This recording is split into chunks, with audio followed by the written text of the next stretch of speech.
गुंतुनिया राहते तैशे असावे संसारी जोवरी प्राचीनाची दोरी वस्ती कर वस्ती आला प्रातकाळी उठून गेला तैशे असावे संसारी जोवरी प्राचीनाची दोरी शरण एका जनार्दन ऐशे असता भय कवन तैशे असावे संसारी जोवरी प्राचीनाची दोरी पांडुरंगा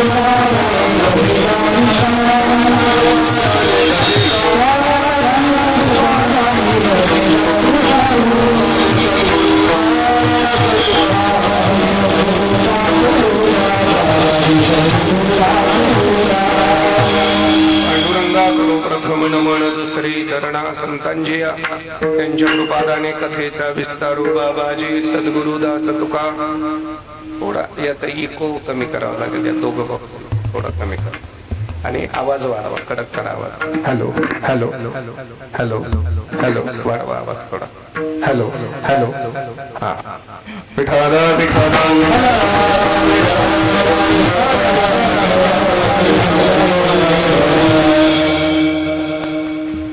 पक्षी अंगणी उतरते ते का गुंतवणीय राहते तैशे असावे संसारी जोवरी प्राचीनाची दोरी शांती ब्रह्म संत श्री एकनाथ महाराज यांचा अत्यंत महत्वाचा अतिशय प्रासादिक सांसारिक जीवाला मार्गदर्शन करणारा गोड अभंग पाठातला अभंग परिचयाचा अभंग आजच्या नैमित्तिक कीर्तनाच्या सेवेकरिता चिंतनाकरिता घेतलेला आहे ज्या निमित्ताने आपण इथं उपस्थित आहोत आणि हा एक दिवसाचा उत्सव या परिवाराने आयोजित केलेला आहे श्री कैलासवासी नारायण मार्तंड खलाटे अर्थात त्यांना सगळे नाना म्हणायचे त्यांचं प्रथम वर्ष श्राद्ध अर्थात प्रथम पुण्यस्मरण आणि त्या पुण्यस्मरणाच्या निमित्ताने त्यांची मुलं परिवार यांच्या वतीने एक दिवसाचं आयोजन आणि त्या आयोजनामध्ये इतकं सुंदर कीर्तनाचं नियोजन खरं म्हणजे एखाद्या सप्ताहातलं सकाळच्या सत्रातलं कीर्तन आहे इतकं सुंदर गायक सुंदर वादक साऊंड सिस्टीम छान सगळं छान वातावरण आपण केलंय मला वाटतं त्यांचे चिरंजीव लालासाहेब आणि दुसरे चिरंजीव सुरेश त्याचप्रमाणे त्यांच्या कन्या सौ जयश्रीताई आणि त्यांच्या सौभाग्यवती श्रीमती सुलोचनाताई आदी करून हा खलाटे परिवार आणि यांनी नानांचं हे प्रथम पुण्यस्मरण आयोजित केलं आहे नानांच्या बाबतीत मला आल्या प्रवीण महाराजांकडनं काही माहिती मिळाली की नाना मूळतः वारकरी होते हे आनंदाचे मी दत्ताभाऊंचा फोन आल्यावर मी पहिले विचारत असतो ज्यांचं श्राद्ध आहे ते माळकरी होते का आणि माळकरी असले तरच मी कीर्तन देतो नाही तर कीर्तन देत नाही मग ते म्हटले नुसते माळकरी नव्हते तर इथं अखंड हरिनाम सप्ताह जो होत होता त्या सप्ताहाला पारायणाचं मार्गदर्शन स्वतः पारायणाची सेवा आणि सप्ताहातील सगळ्या नियोजनाची सेवा नाना करायचे मग मला असं वाटतं त्यांच्या वर्ष श्राद्धाची सेवा ह्या नानांनी केली तर काय वाईट आहे आणि म्हणून त्या निमित्ताने एवढा लांबचा प्रवास करून इथं आलोय इथं आल्यानंतर इतकी सोन्यासारखी माणसं इथं उपस्थित आहेत आमचे संमित्र प्रवीण महाराज इथं उपस्थित आहेत ज्यांचा अत्यंत गोड असा आवाज आहे आणि ज्यांनी इंडियन आयडललाही जे गाऊन आलेले ते अविनाश महाराज इतकं गोड मगाशीच आवाज ऐकतानाच माझ्या अंगावर काटे आले त्याचप्रमाणे हरिभक्ती पारायण आधी नीलकंठ काळे महाराज नीलकंठ काळे महाराज आणि आदित्य महाराज नाही ते आलेच नाही दोघं आले नाही का एकच जण आले नाही आदित्यच फक्त आले नाही त्यांच्या जागेवर नीलकंठ आले अच्छा अच्छा अच्छा अच्छा बरं बरं असो आणि त्याचप्रमाणे पखवाजावर हरिभक्ती पारायण प्रकाश महाराज ना, प्रकाश महाराज आलेत ना. तिकडे आमचे मित्र अनिकेत महाराज उभे आहेत. अनिकेत महाराज, निखिल महाराज, निखिल महाराज, अनिकेत झालं, निखिल महाराज आहेत.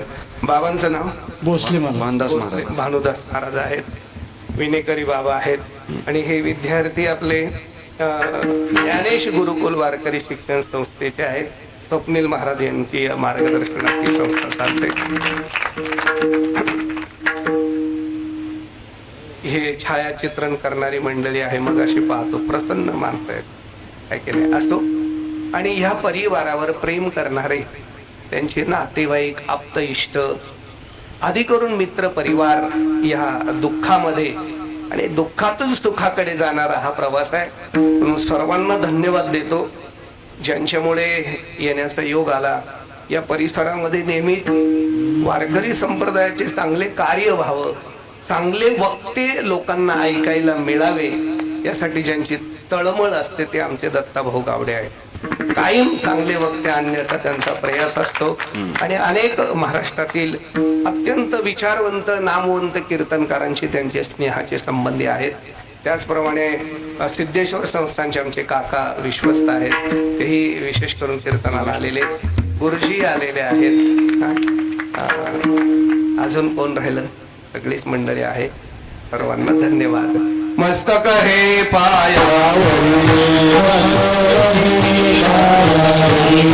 मस्तक हे पायावर,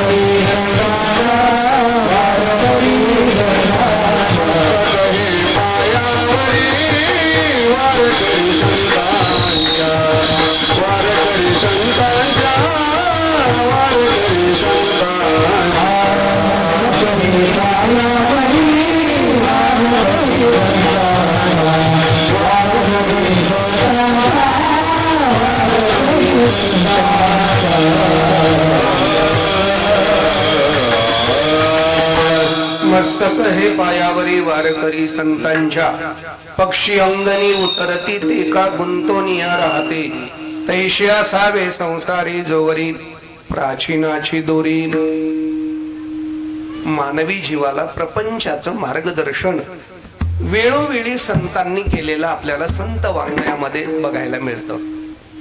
खरं म्हणजे या विश्वामध्ये अनेक पंथ होऊन गेले, अनेक संप्रदाय होऊन गेले, अनेक परंपरा होऊन गेल्या, पण जगाच्या पाठीवर एकच असा संप्रदाय झाला की ज्या संप्रदायाच्या संतांनी तुम्हाला उत्कृष्ट असा प्रपंच शिकवला. प्रपंच शिकवण्याकरता कोणी पुन्हा जन्माला आलं नाही. संन्यासी करणारे भरपूर झाले, ब्रह्मचारी राहणारे भरपूर संप्रदाय झाले, पण प्रपंच करून परमार्थ करता येतो हे सांगणारा एकमेव संप्रदाय तो वारकरी संप्रदाय. लक्षात ठेवा. आणि त्या प्रपंच कसा असला पाहिजे, प्रपंच किती आदर्श असला पाहिजे, नवे नवे त्या प्रपंचामध्येच आपलं जीवन पारमार्थिक कसं घडलं पाहिजे, याचं वेळोवेळी मार्गदर्शन आमच्या वारकरी संतांनी केल्याचा पुरावे त्या संत वाङ्मयामध्ये आपल्याला बघायला मिळतात. खर तर माणसांना असं वाटेल संतांनी कशाला प्रपंच शिकवावा, काय मधू काका, संतांनी प्रपंच कशाला शिकवावा असं सहज वाटेल की नाही माणसाला. त्यांनी आपलं परमार्थ शिकवावा, त्यांनी ज्ञानेश्वरी शिकवावी, गाथा शिकवावा, त्यांनी वारी शिकवावी, भजन शिकवावं. संतांनी कशाला याच्यात पडावं? बरं, प्रपंच शिकवणे इतका त्यांचा चांगला नाही आणि परमार्थ आमचा चांगला नाही. काय तुम्हाला सांगतो, अलीकडे तर अशी परिस्थिती झाली, प्रपंच म्हणजे परमार्थ शिकवणारे खूप झाले. काय झालं? परमार्थ शिकवणारे खूप झाले पण करणारे कमी झाले. आणि त्या उलट संसार करणारे खूप झाले, सांगणारे कमी झाले. संसार सांगणारा कोणीतरी पाहिजे. प्रपंचाचा आमचे गुरुवर्य दुंडा महाराज देगलूरकर असं म्हणायचे ज्याला 10x10च्या खोलीतला प्रपंच जमला नाही त्याने गळ्यात माळ सुद्धा घालू नये. साधा प्रपंच नीट जमत नाही त्याने काय परमार्थात दौडे लावायचे आहे की नाही. म्हणून सुरुवात तिथून असली पाहिजे. आमच्या वारकरी संतांची भूमिका होती. आणि म्हणून नाथ महाराजांनी असेल, तुकोबरायांनी असेल, वेळोवेळी आपल्याला प्रपंच कसा करावा याचं उत्तम असं मार्गदर्शन केलं. त्याचाच एक भाव हा अभंग आहे. नियोजित वेळेमध्ये याचं चिंतन, थोडी सेवा करायची आहे. 4 वर्ग सुरुवातीला मी थोडेसे पाळतो प्रस्तावना व्हावी म्हणून. एका वर्गाकडे बघितलं तर तो नुसता प्रपंच करतो. एका वर्गाकडे बघितलं तर तो नुसता परमार्थ करतो. एका वर्गाकडे बघितलं तर तो प्रपंच परमार्थ करून प्रपंच करतो. आणि एका वर्गाकडे बघितलं तर तो प्रपंच परमार्थ करून परमार्थ करतो. म्हणजे नुसता प्रपंच करणारा एक वर्ग, नुसता परमार्थ करणारा एक वर्ग, प्रपंच परमार्थ करूनही प्रपंचच करणारा एक वर्ग, आणि प्रपंच परमार्थ करूनही परमार्थच करणारा एक वर्ग. आता प्रपंच करणाऱ्या वर्गाबद्दल आपण बोलून कशाला वेळ घ्यायचा आहे की नाही. महाराज, जन्माला आल्यावर फक्त माणसं प्रपंचाकरिता जगतात आणि प्रपंचाकरिता जगतात म्हणून मरतात. आणि मरतात म्हणून प्रपंच करायला पुन्हा जन्माला येतात नाही का. सायास करीशी प्रपंच दिननिशी, रात्रंदिवस. मला असं वाटतं हा दिन आणि ही निशी आहे ना, ज्ञानोबारायांनी जन्माजन्माची धरली आहे. एवढी एका दिवसापुरता सायास नाहीये नाही का. अवेद्येचे अनिदा विश्व स्वप्नाचा भोगित होता प्रभुता अनाधी, तो अनादी कालापासून हा जीव प्रपंचाच्या दुःखामध्ये, त्याला सवय झाली महाराज. दुःख झेलायची, दुःख पेलवायची, दुःखात राहायची सवय झाली याला. आणि त्याच्यामुळे याला दुसरं अजिबात आवडत नाही. म्हणजे किती धक्के बसले तरी तिथं चिटकून राहतो. आणि किती आनंद झाला तरी इकडे चिटकत नाही. म्हणजे बघा, प्रपंच वाईट आहे, म्हणजे वाईट आहे म्हणजे दुःख आहे. पण माणसं तिथं इतके चिटकतात की बाजूलाच निघत नाही. आणि परमार्थात आनंद आहे पण माणसं तिथे चिटकत नाही. बरोबर आहे की नाही. विषय विषयाचा परिपाडू गोड परमार्थ लागे कडू, कडू विषय तो गोडू जीवाला. अरे कडू माणसं डोळे मिटून प्यायला तयार आहेत पण गोड मात्र घ्यायला तयार नाहीये. म्हणजे माणसाचं जीवनच असं आहे की खरं सांगू का, 10 किलोचा नातू दिवसभर गावात बोकांडी घेऊन फिरायची मानसिकता आहे, पण 1 किलोचा विना 2 मिनिटं पारा करायची मानसिकता नाही. ही माणसाची प्रवृत्तीच झाली महाराज. तो त्याला किती फटके बसू द्या. बरं असं काही नाही, हे जन्मापासून आहे. आता अलीकडे लग्न होतात आमच्याकडे, तुमच्याकडे होत असतील ना, कमी झाले आता थोडे. हा, मग लग्नामध्ये पुढे सरकून बसा महिला. बरं एकदा पुढे सरकूनच घ्या. मागचे येणाऱ्यांना जागा पुरायची नाही, अगोदरच पुढे सरका. पाहिजे होतात ते येणारे पुढे येत नाहीत.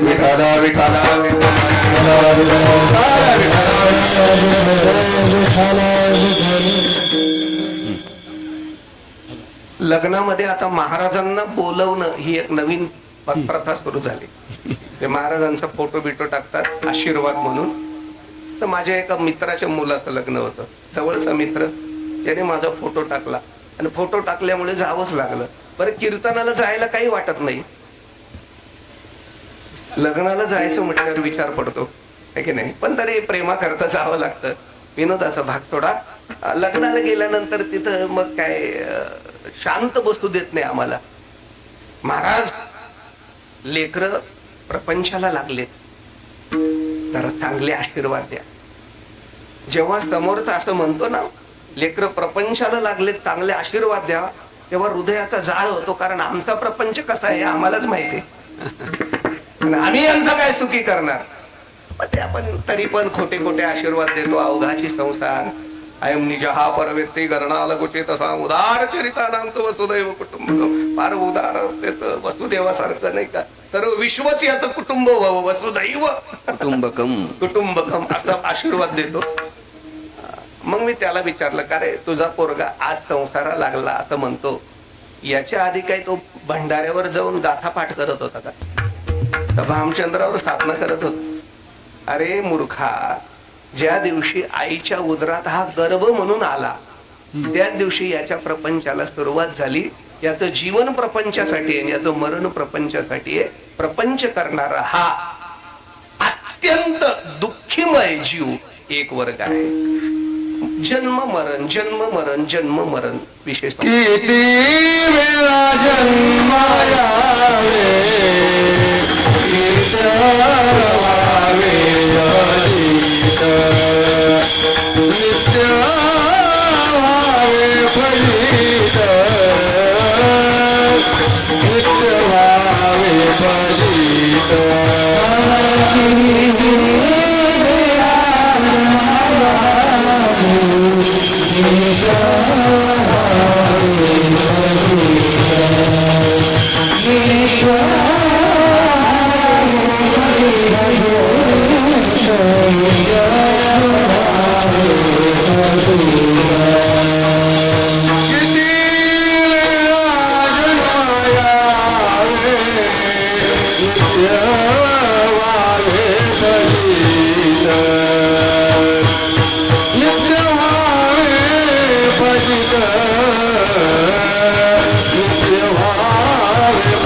हार्मोनियम आणि ते मॅच आहे का? स्वर लावून बेस. आता मध्ये सुरुवातीला घ्या. बेसूर आहे ते. हा नको म्हणतात. बेसूर आहे ते. नको म्हणतात. त्याच्यात नाही ते. नको राहू द्या, म्हणतात. राहू द्या जाऊ द्या. बंद ठेव. बंद. विठ्ठल विठ्ठल.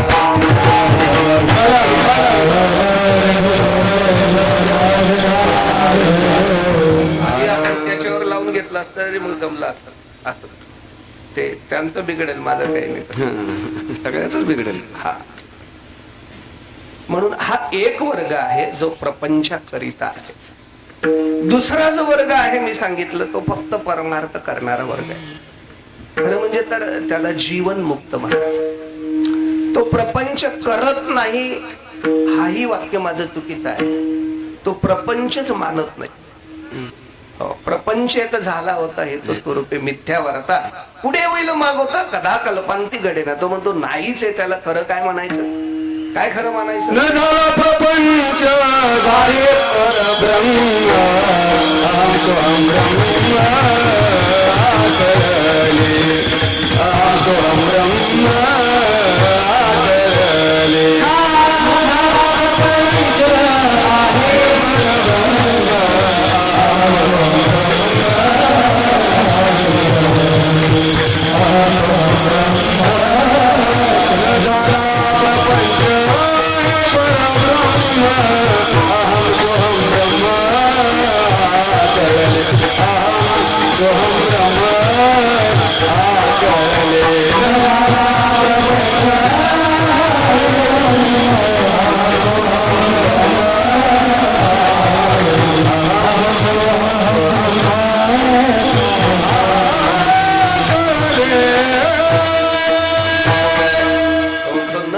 प्रपंच आहे परब्रह्म किंवा अहम वाग्या सोहम वाग्या अहम ब्रह्मास्मी या तत्वावर तो जगतो. तो म्हणतो प्रपंच नाहीच आहे. न रूपमस्य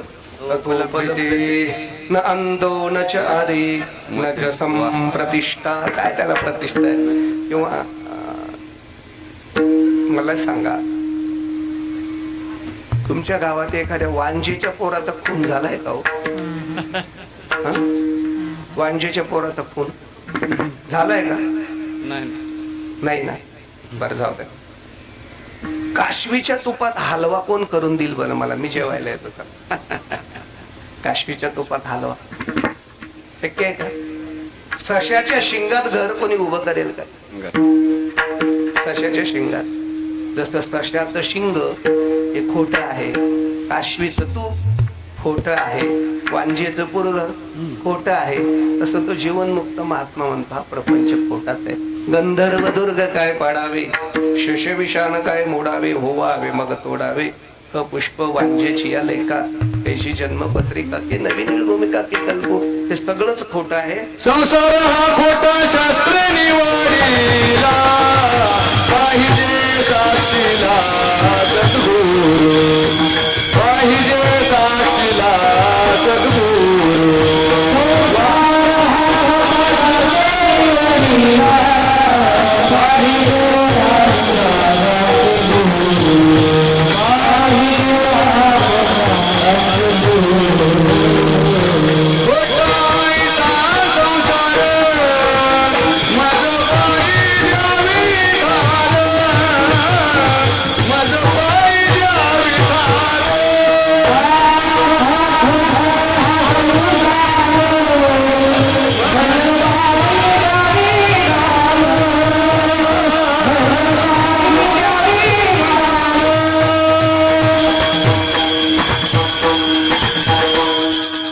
हे आहे का बघा बरं.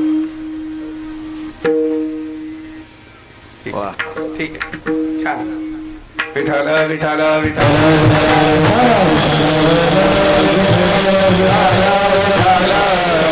हा दुसरा विषय, तो जीवनमुक्त महात्मा, प्रपंच मानत नाही, करत नाही, नाही का, ऐसा ज्याचा अनुभव विश्वदेव नाही का, ते अशी त्यांची अनुभूती आहे.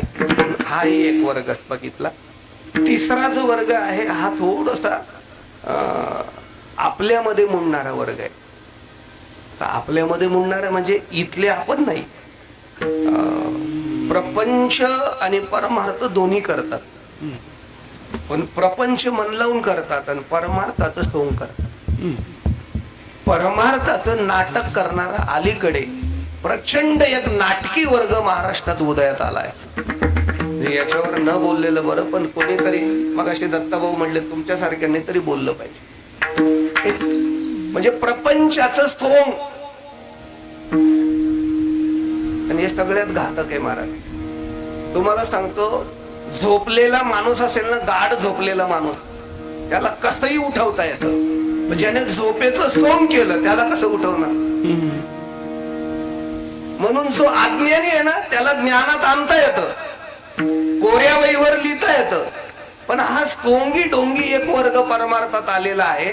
तो परमार्थाचे कपडे घातले, पण नंबे करी भक्ती सोंग डावी जना, नंबे करी भक्ती सोंग डावी जना, नंबे करी भक्ती सोंग डावी जना, नंबे करी भक्ती सोंग डावी जना.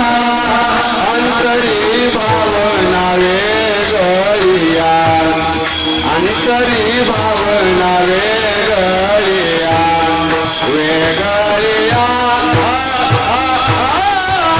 नंबे करी भक्ती सोंग डावी जना, नंबे करी भक्ती सोंग डावी जना, अंतरी भावना वेगळिया, अंतरी भावना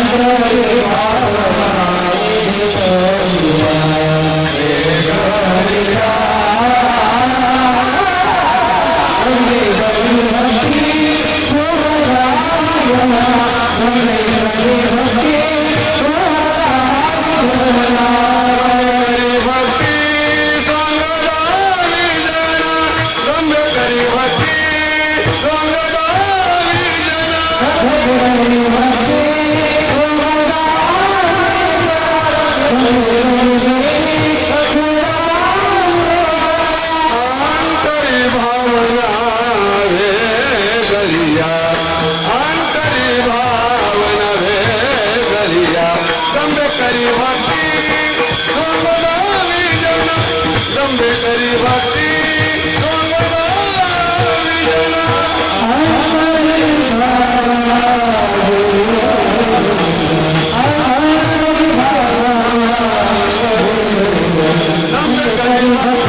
म्हणजे कपडा फक्त काय असतं बरं का,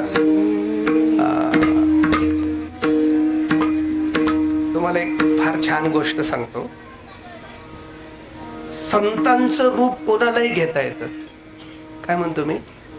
संतांचं रूप कोणालाही घेता येतं, संत कोणालाही होता येत नाही.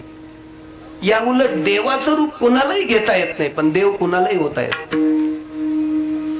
देव होणं सगळ्यांना शक्य आहे, पण देवाचं रूप घेणं शक्य नाही. संतांचं रूप घेणं सगळ्यांना शक्य आहे, पण संत होणं शक्य नाही. माणसं बाहेरून संत दिसतात, आतून माणसंच असतात.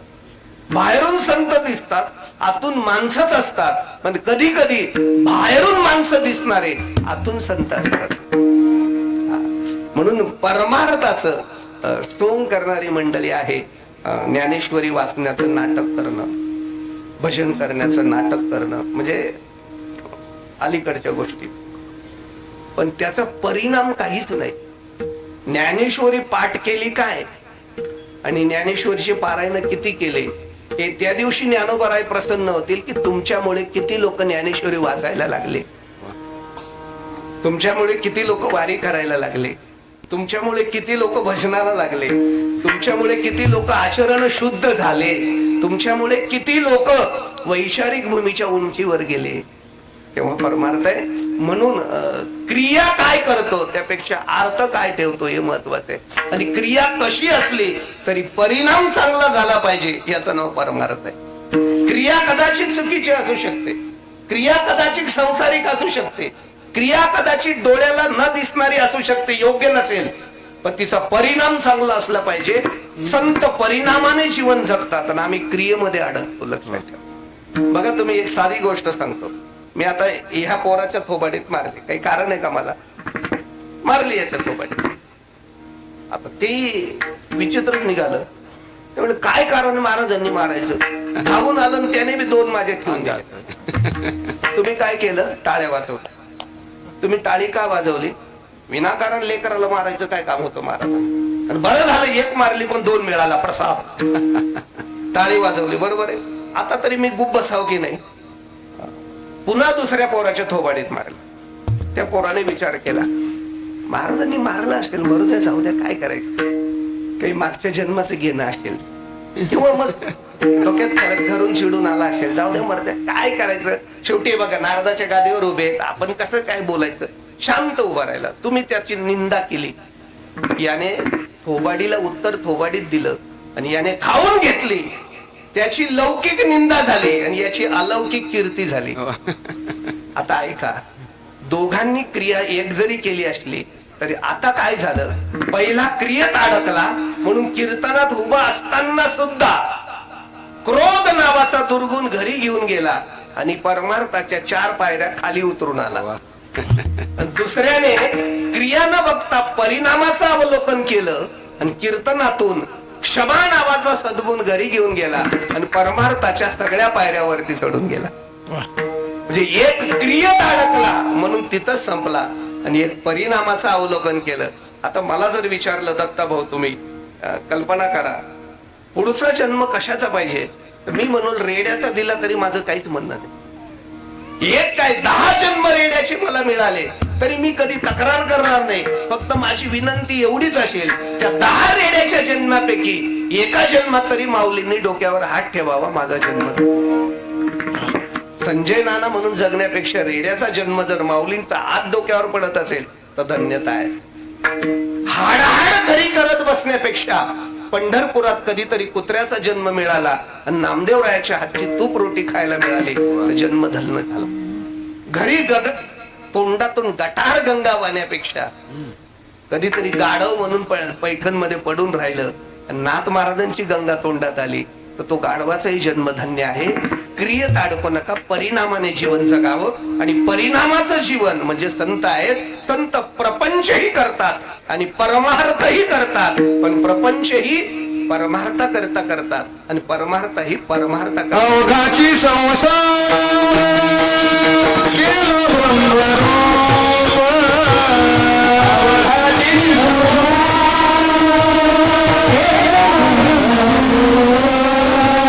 अवघाची संसार केला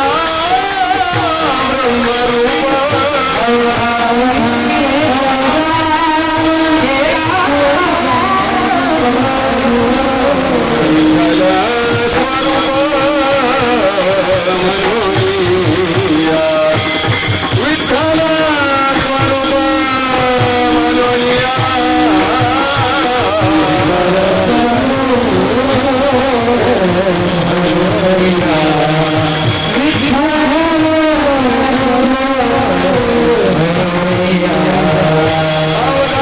संसार केला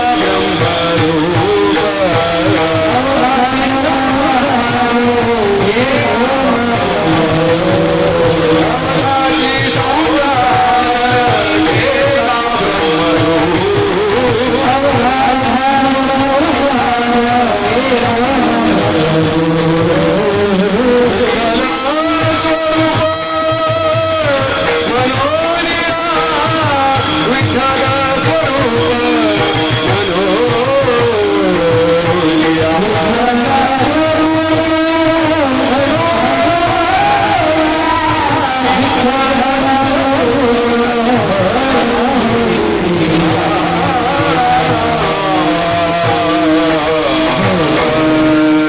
अवघाची संसार केला ब्रह्मरूप.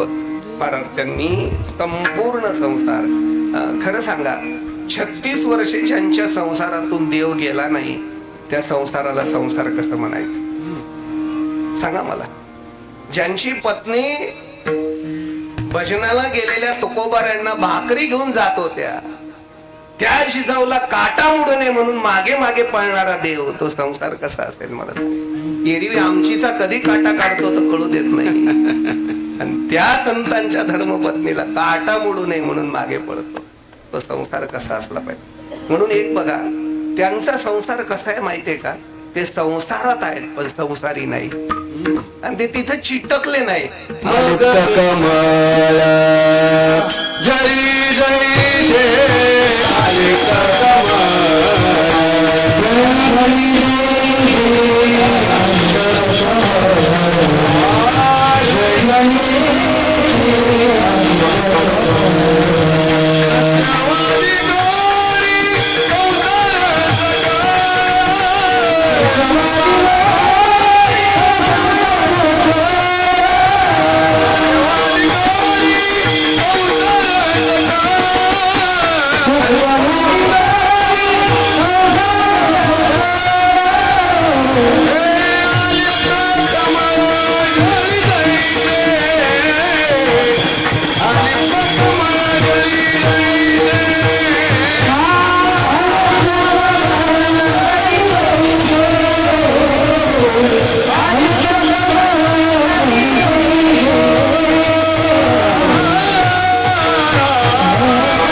जेवी जळात पद्मपत्र त्यात राहायचं पण त्यात चिटकायचं नाही महाराज.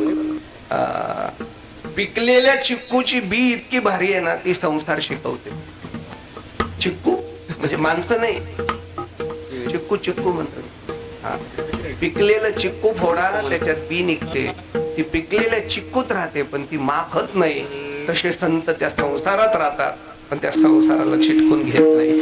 किंवा घरी एवढी लोण्याचा गोळा काढला एवढा लोण्याचा गोळा काढला आणि लोणी काढता काढता त्याच्यात डोक्यातला एक केस गेला तसा गोळा झाला.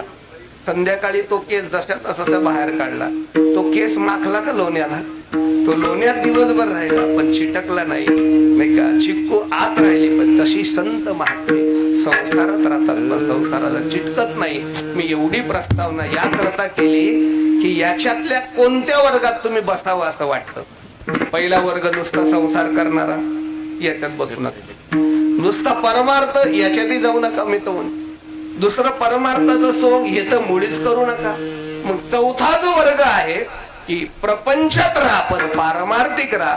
तुकोबाराय ज्ञानोबाराय निवृत्तीनाथ महाराज आदी करून नामदेवराय गोरोबा काका ह्या वारकरी संतांनी जसं जीवन परमार्थाचं केलं तसं आपलं व्हावं असं जर कुणाला वाटत असेल तर त्याला मार्गदर्शन म्हणजे आजचा अभंग आहे. त्या चौथ्या वर्गाला मार्गदर्शन म्हणजे आजचा अभंग आहे.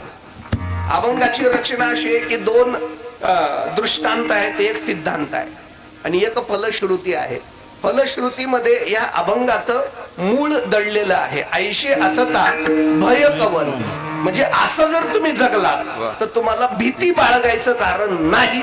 म्हणजे मानवी स्वभावाचं चिंतन केलं मानवी जीवाचं चिंतन संतांनी केलं आणि हा मानवी जीव भयानक भयाने जगतोय असं संतांच्या लक्षात आलं. प्रत्येकाला भय आहे, नाहीये का भय?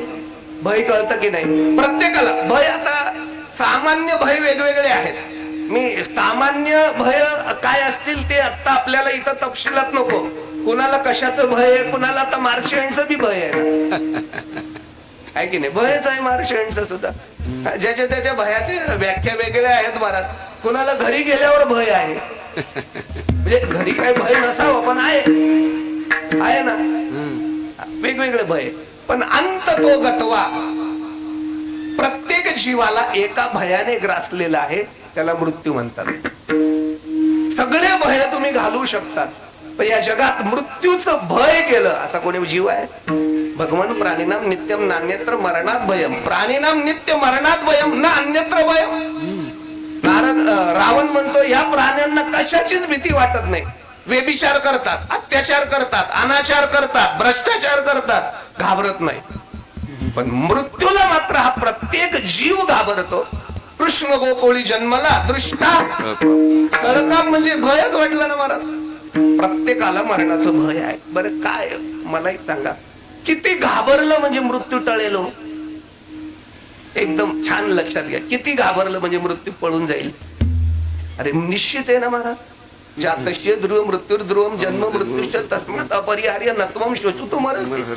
अपरिहार्य आहे महाराज. भगवान म्हणतात कधी न चुकणारा विषय आहे. ज्याचा जन्म आहे त्याचा मृत्यू आहेच. मग भय बाळगायचं काय कारण? पण प्रत्येकाला भय आहे मला. पण एक वाक्य लक्षात घ्या मित्र, असे माणसं पाहिले मरताना बी मरणाला घाबरतात. तो मरतानाही. एका ठिकाणी कीर्तन झालं, एक ताई माझं दर्शनाला आली.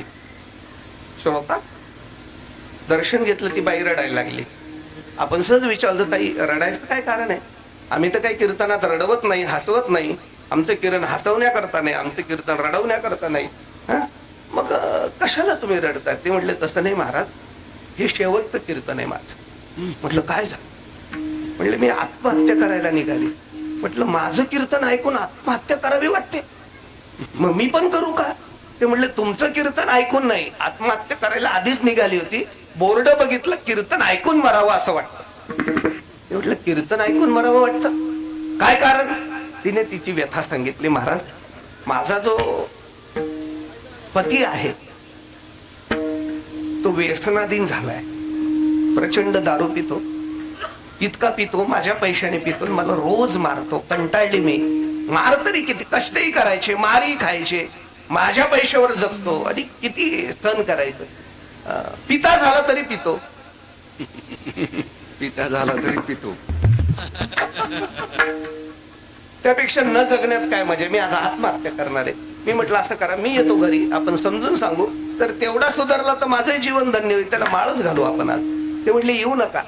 आतापर्यंत त्याने 42 वेळा माळी घातल्या आणि काढल्या. नाटकं करतो तो सुधारणार नाही, त्यापेक्षा मीच आत्महत्या करते. ती बाई निघून चालली. मलाही थोडा मोह झाला. माणसाला कधी कशाचा मोह होईल सांगता येत नाही. मी म्हटलं ताई थांबा. ते म्हटलं मी थांबणार नाही, मी विहिरीत उडीच मारणार आता. मी म्हटलं उडी मारायला थांबू नका, तुमच्या हातात एवढी चांगली बॅटरी आहे, ही अशी पाण्यात पडली तर ती खराब होईल, तेवढी मला द्या. त्या बॅटरीचा मोह झाला, मला प्रवास करावा लागतो, कुठे कामात येईल आणि तुमची आठवण येईल पुन्हा. ती म्हटली महाराज दिली असती, पण फार अंधार आहे, विचू काट्याची राहू दे. त्या दिवशी मला कळालं माणसं मरतानाही मरणालाच घाबरतात.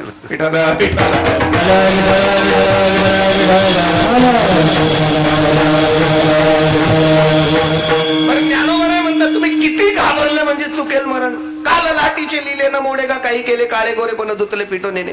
अरे हे निश्चित आहे, हे बघ वाक्य नीट लागेल. तुम्ही जन्माला येण्याच्या आधी जन्मही निश्चित आहे, मृत्यू निश्चित आहे. याला कर्मविपाकाचा सिद्धांत म्हणतात. 17 तारखेला 17 मार्च 2026 ला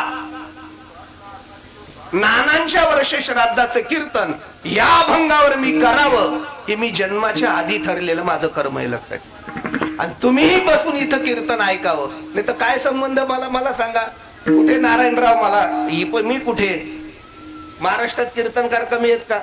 तुमच्या अंगावर बसलेल्या माशी ती सुद्धा तुमच्या मागच्या जन्माची संबंधित असते. तुम्हाला चावलेला डास तो सुद्धा तुमच्या मागच्या जन्माशी संबंधित असतो. प्रत्येक अहो मला सांगा 140 कोटी जनता आहे, नेमका आपणच कशी भेटलो? आणि मला सांगा ना, आपलीच कशी प्रवीण महाराज भेट झाली? नाही, ह्या कीर्तनात तुम्ही सुंदर चाली म्हणावं हे नियोजन जन्माच्या आधीच. त्याला कर्मविपाकाचा सिद्धांत हे आपण नाही ठरवत महाराज, नाही का? मग आपण नाही का प्राचीनाची मळे आले कृत्य कुशला कुशले येऊ मांगी जराले आबाळे जाई, हे प्राचीनातून आलेले आहे.